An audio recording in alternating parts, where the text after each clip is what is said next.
Um saúde os irmãos com a paz do Senhor.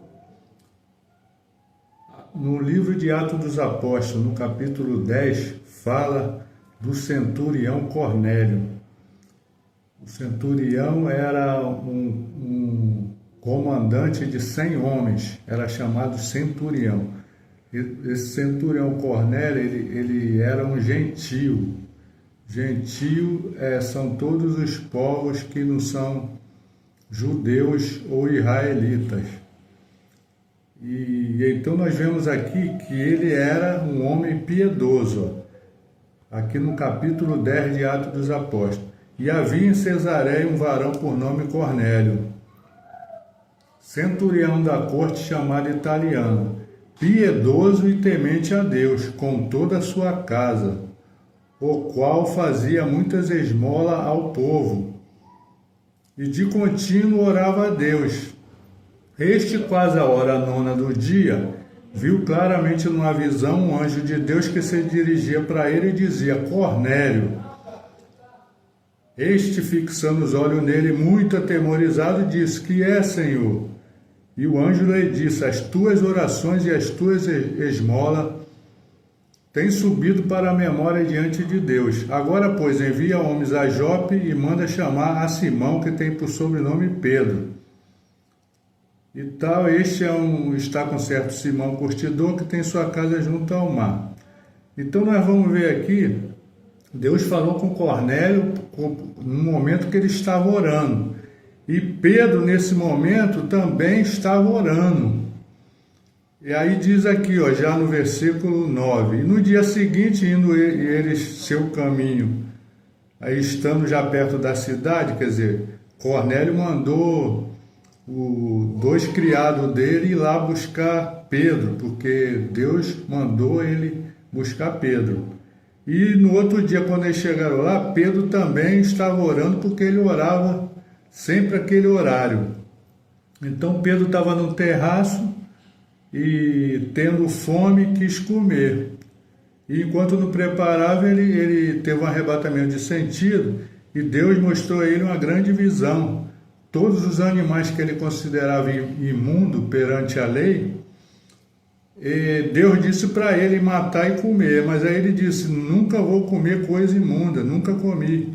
Aí Deus insiste e mostra para ele que para não chamar de imundo aquilo que Deus purificou. Aí, estando Pedro duvidando, aí aconteceu isso por 3 vezes e tornou a recolher no céu. E a voz de Deus dizia para ele assim, não faça tu comum ao que Deus purificou. Deus aqui estava falando do gentio, que por eles era considerado um povo que não merecia a salvação de Deus. Mas, no entanto, isso nos mostra que a salvação de Deus veio para todos. A salvação de Deus veio através de Jesus Cristo, através da morte dele e ressurreição. Após a morte e ressurreição, Deus então queria salvar todos os homens.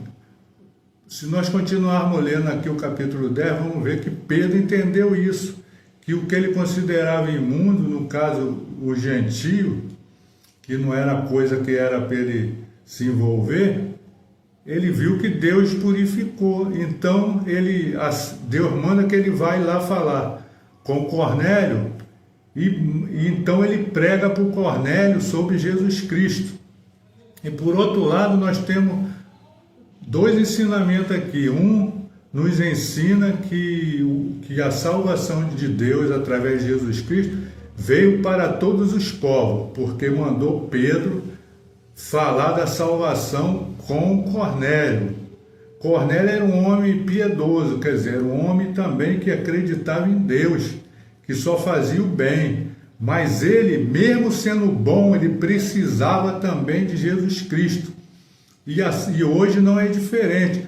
O homem pode dizer que pode se achar suficientemente bom, mas se ele não aceitar Jesus Cristo como Salvador, ele não vai ter salvação. Não sou eu que digo, é a Bíblia que diz. É preciso entrar no plano de salvação de Deus. O plano, Jesus morrer na cruz.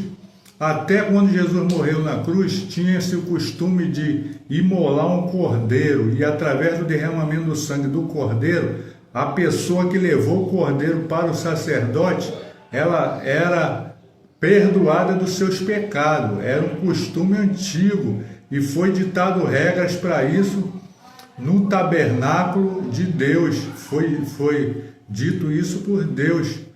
E isso foi feito lá quando Israel saiu do Egito, da escravidão. Eles também imolaram o cordeiro e passaram nos umbrais da porta, para que o anjo da morte não tocasse no primogênito deles. Nós sabemos dessa história, né?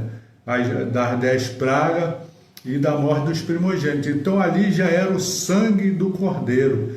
Então foi feito isso durante anos. As pessoas pecavam, para se livrar dos seus pecados, levavam um cordeiro sem mancha, e o sacerdote apresentava e sangrava aquele cordeiro. Através do derramamento do sangue, significava que a pessoa estava perdoada. Mas Deus queria fazer isso uma única vez e para sempre.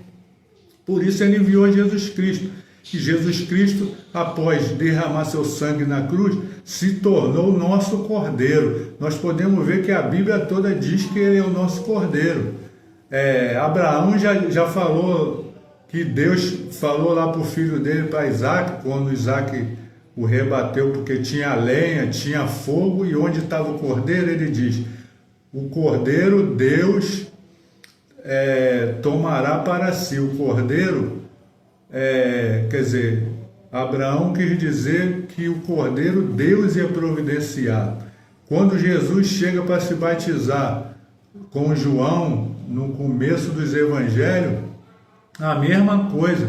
João falou assim: eis aí o cordeiro de Deus que tira o pecado do mundo. Então Jesus passou a ser nosso cordeiro.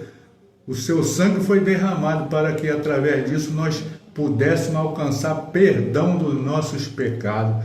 Então, nós sabemos que o homem pode ser bom, pode ser mau. Ele precisa de entrar no plano de Deus, precisa de Jesus Cristo para a salvação da sua alma. Assim como Cornélio precisou, que era um homem suficientemente bom. Então, que o Espírito Santo possa falar melhor ao seu coração. Amém.